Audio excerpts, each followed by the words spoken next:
कहानी की शुरुआत होती है साल 2157 में, जब इंसानियत ने सोच से भी ज्यादा तरक्की कर ली थी। ऐसा लगता था जैसे सारे पुराने सपने सच हो गए हों। The great theory of education के बाद दुनिया भर से जंग, भूख और आतंकवाद जैसे वर्ड डिक्शनरी से ही मिटा दिए गए थे। ना तो कोई इंसान अब इस दुनिया में भूखा मरता था, ना ही कोई ऐसी बीमारी थी जिसका इलाज ना हो सके। पृथ्वी ने अपने सारे घाव भर लिए थे। धरती से सारा प्रदूषण मिट चुका था। सब कुछ बहुत बढ़िया था। और सबसे बड़ी बात, स्पेस ट्रैवल अब एक बहुत आम चीज बन चुकी है। लोग तो अब छुट्टियों के लिए भी दूसरे प्लैनेट्स पर घूमने जाते थे। इसके बाद हम इस नए युग के एक लड़के को देखते हैं जिसका नाम है मैक्स। मैक्स को घूमने का बहुत ज्यादा शौक है। वो अपनी पर्सनल स्पेसशिप में गैलेक्सी की सैर पर निकला हुआ था और हर नए प्लैनेट, नए कल्चर का दीवाना था। वो लेकिन एक दिक्कत थी। उसके परिवार वाले उसे बार बार कॉल करते रहते थे। सब उसे कह रहे थे कि बेटा बस अब घूमना बंद करो, घर वापस लौट आओ और अपने कॉलेज पर ध्यान दो। मैक्स को पढ़ाई का कोई शौक नहीं था, इसीलिए वह अपने घर वालों का कॉल अवॉइड करता था। खैर, एक दिन अचानक एक बड़ा सा एस्ट्रॉयड मैक्स की स्पेसशिप से टकरा गया। इससे पूरा जहाज हिल गया। सिस्टम फेल होने लगा। लाइट्स फ्लिकर करने लगी।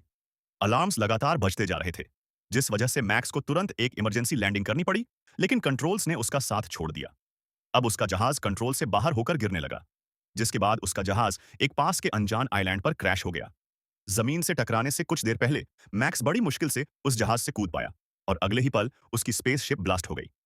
मैक्स अब इस अनजान ग्रह पर अकेला बिना किसी सहारे के फंस चुका था। यह प्लेनेट देखने में कुछ अजीब सा था। ना ज्यादा रोशनी थी, ना आवाजें, सिर्फ एक खामोशी जो कानों को चुभ रही थी। मैक्स अब इस अजीबोगरीब प्लेनेट पर घूमने लगा। जंगल के बीच में उसने हाल ही में बुझाई गई आग देखी, जिसका मतलब साफ था कि यहां कोई और भी मौजूद था। थोड़ी और आगे बढ़ने पर उसकी नजर एक छोटी सी छुपी हुई क्रिएचर पर पड़ी। मैक्स ने उससे बात करने की कोशिश की, लेकिन वो डरकर भाग गई। मैक्स सोचने लगा कि आखिर यह कौन सी दुनिया है यार। तभी एक तेज आवाज के साथ एक सोल्जर सामने आया, जिसका नाम था जेफ। उसने मैक्स पर तुरंत अपनी बंदूक तान दी और कुछ अजीब भाषा में चिल्लाया। मैक्स कंफ्यूज हो गया ना। उसे समझ आ रहा था कि आदमी क्या कह रहा है, ना वह अपनी बात समझा पा रहा था। मैक्स ने अपनी बेल्ट से एक छोटा सा ट्रांसलेशन डिवाइस निकाला। यह गैजेट किसी भी भाषा को ट्रांसलेट कर सकता है। जैसे ही उसने इस डिवाइस का एक हिस्सा कान में लगाया तो जेफ ने उसकी बेल्ट पर गोली मार दी। इसके बाद जेफ मैक्स को गिरफ्तार करके अपने साथ ले गया। इसके बाद मैक्स को एक शहर में ले जाया गया जो कि पृथ्वी जैसा ही था, बस थोड़ा ज्यादा ही डरावना। गंदे कपड़ों में लोग सर पर हेलमेट पहने हुए, फौजी, और हर जगह पर सीसीटीवी ड्रोन उड़ रहे थे। बिल्कुल वैसा ही जैसा मैक्स ने अपनी हिस्ट्री बुक्स में पढ़ा था। खैर, मैक्स को जल्द ही एक साइंटिफिक लैब में ले जाया गया, जहां कुछ साइंटिस्ट्स ने उसके सर पर अजीब सा हेलमेट लगा दिया। दरअसल इस हेलमेट की मदद से उसके ख्यालों को पढ़ने की कोशिश की जा रही थी। वो लोग मैक्स के दिमाग का हर एक सीक्रेट जान लेना चाहते थे। उन्होंने मैक्स से बहुत सारे सवाल पूछे, लेकिन उसे एलियन मानने से मना कर दिया। उन्हें लगा कि यह कोई पागल आदमी है हमारे जैसा ही। इसलिए उन्होंने मैक्स को एक पागल खाने में भेजने का फैसला किया, जिसके बाद गाय नाम के एक फौजी को उसे अस्पताल तक ले जाने का काम दिया गया। जैसे ही यह फैसला हुआ, आसपास के सब लोग अचानक से देशभक्ति का गीत गाने लगे। सबकी आंखों में जुनून था, जैसे उनके सर में इस चीज के अलावा कोई और ख्याल ही ना हो। मैक्स इस तरह की चीजें पहली बार देख रहा था, इसलिए बहुत हैरान था। तभी जेफ, जिसने मैक्स को अरेस्ट किया था, अचानक जमीन पर गिर गया और उसे द्वारा पड़ने लगा, जिसके बाद अथॉरिटीज तुरंत उसे उठाकर ले गई। लेकिन यह देखकर मैक्स का शक और बढ़ गया। गाय के साथ जब मैक्स शहर की तरफ बढ़ा, तो उसने देखा कि सब कुछ कितना खराब था। रोड टूटी हुई थी, बिल्डिंग लगभग टूटने की कगार पर ही थी, और हर 2-3 किलोमीटर पर बड़े बड़े मेटल टावर्स थे। मैक्स ने पूछा कि ये टावर किस लिए हैं। गाय ने जवाब दिया कि आजकल यहाँ बाघ ही बहुत ज्यादा बढ़ गए हैं, इसीलिए यह टावर दुश्मनों से रक्षा के लिए है। लेकिन उसकी यह बात खत्म भी नहीं हुई थी कि तभी एक बहुत बड़ा बम धमाका हुआ। एक टावर का बेस उड़ गया और पूरा टावर मैक्स के ट्रक के सामने गिर गया। चारों तरफ धूल, आग, धुआं, शोर, चीखें, सब कुछ। कुछ लोग भाग नहीं पाए और मलबे के नीचे दब गए। एक बड़ी लोहे की रड मैक्स के ट्रक में घुस गई। गाय मलबे के नीचे फंस गया था। मैक्स ने बिल्कुल भी समय बर्बाद ना करते हुए पूरी ताकत लगाकर गाय को बाहर निकाल लिया। अब आग की लपटें उनसे कुछ इंच दूर ही रह गई थीं, लेकिन मैक्स ने गाय को बचा लिया। यह देखकर गाय भी हैरान था कि यह कोई नॉर्मल आदमी तो नहीं लगता। उसके दिमाग में यह सवाल घूमने लगा कि आखिर यह है कौन। मैक्स को अब पता चला कि इस प्लेनेट पर बगावत चल रही है। लोग सरकार के तरीकों से खुश नहीं है, उनके खिलाफ खड़े हैं, जबकि गवर्नमेंट यह बड़े बड़े टावर लगा के अपनी ताकत बनाए रखना चाहती थी। इस हादसे में उनका ट्रक बर्बाद हो चुका था, जिस वजह से अब उन्हें आगे का रास्ता पैदल ही पार करना होगा। मैन शहर में पहुंचते ही हम एक ताकतवर आदमी को देखते हैं, जिसका नाम है स्ट्राइडर, जो कि डिपार्टमेंट ऑफ स्पेशल रिसर्च का हेड है। जैसे ही उसे मैक्स के बारे में पता चला, उसने फंक नाम के एक आदमी को मैक्स को उसके पास लाने के ऑर्डर्स दिए। तब तक मैक्स को एक और डरावनी फैसिलिटी में बंद कर दिया गया था। इस बार वह था, एक बड़े से पानी के टैंक में साइंटिस्ट उसके दिमाग को और गहराई से देखने की कोशिश कर रहे थे। लेकिन फंक स्ट्राइडर के बैज का इस्तेमाल करके वहां घुस आया और बिना किसी परमिशन के मैक्स को वहां से निकाल ले गया। दूसरी तरफ वहां के एक और ताकतवर आदमी, सरकारी वकील ओमनिक ने भी मैक्स की हरकतों पर नजर रखी हुई थी। लेकिन जब उसने घड़ी में टाइम देखा तो जल्दी से अपने बाथरूम में छुप गया, जहां उसे भी जबरदस्त दौरा पड़ा। फंक जब मैक्स को कार से ले जा रहा था तो रास्ता ब्लॉक हो गया और अब उसे एक नया रूट लेना पड़ा। लेकिन फंक भी थोड़ा परेशान सा लग रहा था। उसे भी समय देख के अब थोड़ा डर लगने लगा, जिसके बाद उसे भी वही अजीबोगरीब सा दौरा पड़ा। यह देखकर कुछ पुलिस वाले उसे भी बंदी बनाकर ले गए और बाकी लोगों ने फिर से देशभक्ति के गीत गाना शुरू कर दिया। वो लोग मैक्स को देखकर बागी कहने लगे, सिर्फ इसीलिए क्योंकि वो उनके साथ मिलकर वह गीत नहीं गा रहा। सब मैक्स पर चिल्ला रहे थे और उसे पीटना चाहते थे। इस भगदड़ का फायदा उठाकर मैक्स तुरंत भाग लिया। जल्द ही हमें पता चलता है कि यह जो भी जगह है, यहाँ पर अननोन फादर्स नाम के कुछ लोग राज करते हैं, जिनमें स्ट्राइक और ओमनिक भी शामिल थे। इन लोगों का सिस्टम इतना निर्दयी था कि अगर कोई एक फादर भी छोटी सी गलती करता तो बाकी उसे तुरंत मार डालते। अपने लोगों के लिए भी इनके मन में कोई दया नहीं थी। इस दुनिया में घूमते घूमते मैक्स एक बार में पहुंचा। वहां उसकी मुलाकात एक वेट्रेस राडा से हुई, जिसे देखते ही मैक्स को उससे पहली नजर वाला प्यार हो गया। राडा भी उससे काफी प्यार से बात कर रही थी। तभी एक दूसरा कस्टमर राडा के साथ बदतमीजी करने लगा। मैक्स ने तुरंत उसे रोका और खुलेआम उसकी बेइज्जती की गुस्से में उस आदमी ने मैक्स पर अपनी छड़ी से हमला करने की कोशिश की। लेकिन मैक्स बिजली की तरह तेज था। उसने तुरंत उसका हाथ मोड़ दिया और उसे डरा के भगा दिया। इसके बाद पूरे दिन मैक्स और राडा बैठकर बातें करते रहे। मैक्स ने उसे धरती और स्पेस के अपने सारे एडवेंचर बताए। तभी उसे यह भी पता चला कि राडा गाय की बहन है, वही सिपाही जिसे मैक्स ने बचाया था। राडा ने मैक्स को अपने घर आने का न्योता दिया, जिसके लिए मैक्स खुशी खुशी मान गया। लेकिन जैसे ही वह दोनों बार से बाहर निकले, वही बदतमीज कस्टमर फिर से आ गया। इस बार वह बदला लेने आया था और कुछ पंटर भी उसके साथ थे। लेकिन मैक्स को बहुत अच्छे से लड़ना आता था। जैसे ही उन्होंने तलवार से हमला किया, मैक्स जबरदस्त स्टाइल में बच निकला। उन्होंने मैक्स पर लात मुक्के बरसाने शुरू किए, लेकिन मैक्स के लिए उनके मुक्के एक हल्की सी थपकी जैसे थे।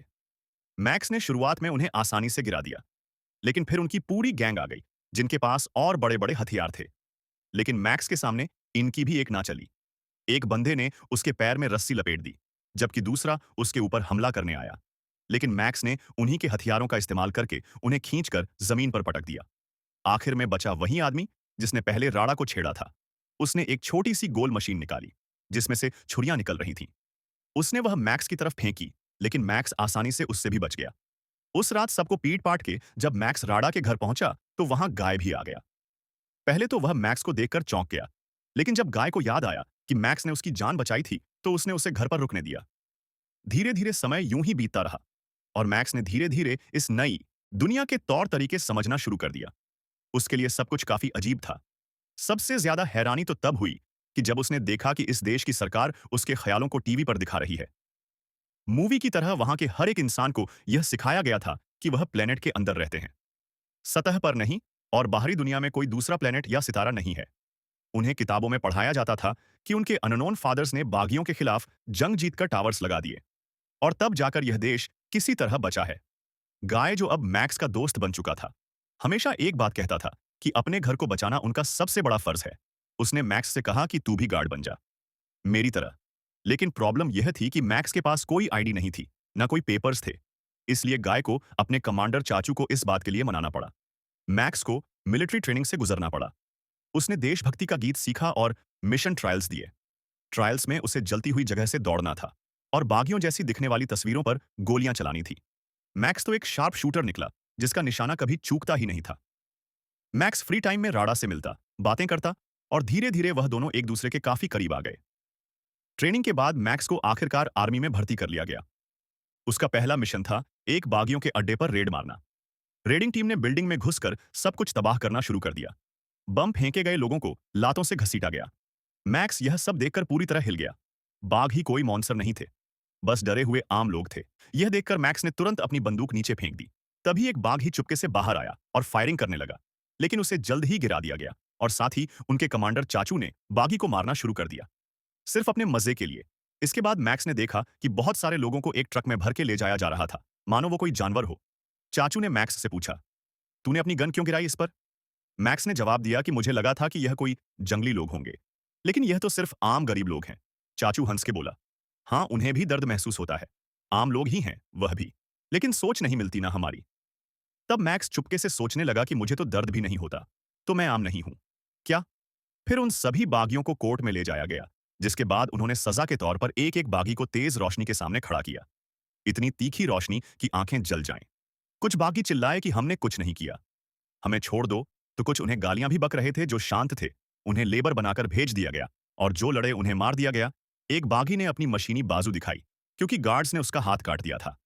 फादर्स ने उसे गैस से भरे सूट में डाल दिया, जिसमें उसकी खाल जलने लगी। धीरे धीरे मैक्स ने यह सब चुपचाप देखा और अपना गुस्सा अंदर दबा लिया। वापस घर जाके उसने गाय से कहा कि यह सब गलत है। गाय ने उसके विरोध में कहा कि यही हमारा तरीका है और यही सही है। अब मैक्स को लोग जानने लगे थे, तो फंक ने आसानी से उसकी लोकेशन ट्रैक कर ली। लेकिन उसे पकड़ने से पहले मैक्स और गाय को चाचू के ऑफिस में बुलाया गया, जिसके बाद चाचू मैक्स का लॉयल्टी टेस्ट लेने के लिए उसे जंगल में ले गया। वहां दो बागी थे जिन्हें मौत की सजा सुनाई गई थी। चाचू ने कहा कि उड़ा दो इन दोनों को। मैक्स ने बहाना लगाया कि मैं इन्हें अलग ले जाकर मारना चाहता हूं, लेकिन उन्हें दूर ले जाकर मारने की बजाय मैक्स ने उन्हें जाने दिया। फिर मैक्स ने चाचू के पास आकर कहा कि मैं आर्मी से रिजाइन कर रहा हूं, जिसके बाद चाचू गुस्से से आग बबूला हो गया।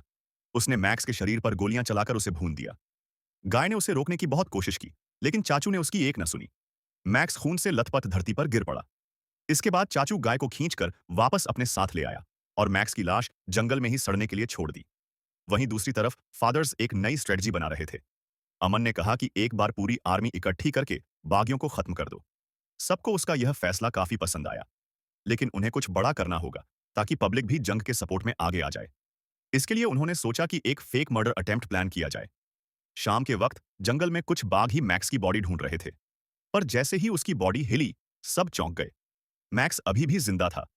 उसके जख्म बहुत जल्दी भर रहे थे। मैक्स ने उन्हें बताया कि मैं दूसरे प्लेनेट से हूं। भाई, हमारे यहां भी हेल्थ टेक्नोलॉजी बहुत अच्छी है। हमारे यहां लोग छोटों से मरते ही नहीं है।